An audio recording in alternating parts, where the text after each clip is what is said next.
Vreau să vă întreb despre implicarea și activitățile din cadrul acestei campanii, Un tată bun, pe care le desfășurați în orașul Ungheni. Să ne vorbiți despre inițiativele și aspectele pe care le-ați discutat, de fapt, cu tinerii în cadrul campaniei Un tată bun. Cu ceva timp în urmă, în vară, am fost invitat la o colaborare de Asociația Obștească Principii Sănătoase pentru a promova mai mult rolul tatălui în familie și mai mult pentru a implica tinerii părinți și chiar și viitorii părinți în diverse activități. De atunci am lansat o campanie mare de informare și responsabilizare la nivel raional, se numește Tinerii Părinți Responsabili din Ungheni. Am început un pic mai ușor, cu mai multă informare și distribuire de materiale pe care ni le-au dat cei de la Principii Sănătoase și le-au distribuit voluntarii Centrului Raional de Tineret Ungheni împreună cu tinerii consilieri din diverse structuri de tineret pe care le avem în 15 localități rurale din raionul Ungheni. Apoi am realizat o serie de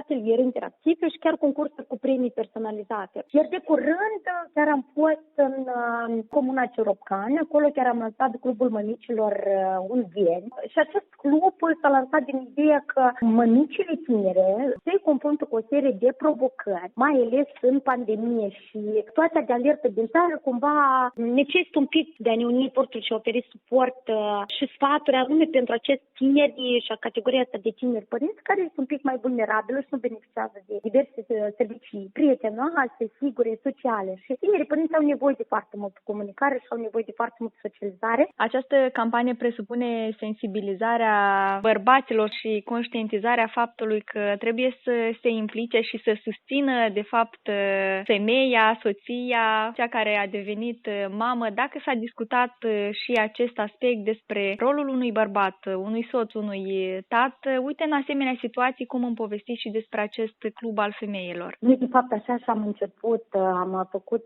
o retrospectivă sau cum au evoluat rolurile și drepturile mamelor, a tăticilor. Tinerii spuneau că, uite, tatăl meu foarte mult a ajutat pe mama mea în creșterea și educarea noastră, efectiv se ocupa cu diverse treburi casnice, ne ajuta și la gătit, ne îmbrăca, ne spăla hainele. În altă familie era absolut normal, tata aducea bani, mama se ocupa doar de creșterea și educarea copiilor. Niște modele familiale pe care tânărul le vede în familia sa, se obișnuiește cu ele și deja le adoptă în familia pe care o formează în viitor. Este absolut normal ca bărbatul să se implice, să nu înseamnă că el se umilieze sau degradează. Este absolut normal ca să nu existe treburi doar pe care le face femeia sau treburi pe care le face doar bărbatul și nu neapărat cineva să ne ghideze ce ar trebui să facă mama, ce ar trebui să facă tatăl. Deci modelul tatălui totuși este important și atunci când ne formăm ca tineri, mai ales în această perioadă, este important și modelul tatălui, poate nu cel ideal, cel perfecționist, dar discuția despre cum ar trebui să fie un tată, ce a văzut și a trăit un tânăr în familia sa, ori rolul dumneavoastră acum este să discutați cu tinerii și să-i aduceți pe calea cea dreaptă și corectă, să zic așa, ca să înțeleagă și să perceapă ce trebuie să luăm din familie și la ce trebuie să mai lucreze și ei în viitoarea familie. Cred că nu sunt puțini tineri părinți care s-ar fi întrebat măcar o dată, oare îmi fac eu bine treaba de părinte sau îmi cresc așa cum trebuie copilul. Nu există un ghid, nu există un manual cum să te duci corect copilul, cum să fii un viitor părinte. Și chiar și viitorii părinți s-au întrebat, oare o să pot face provocărilor din viața de părinte? Vreau să știu dacă mai e continuitate. Veți mai organiza și alte activități?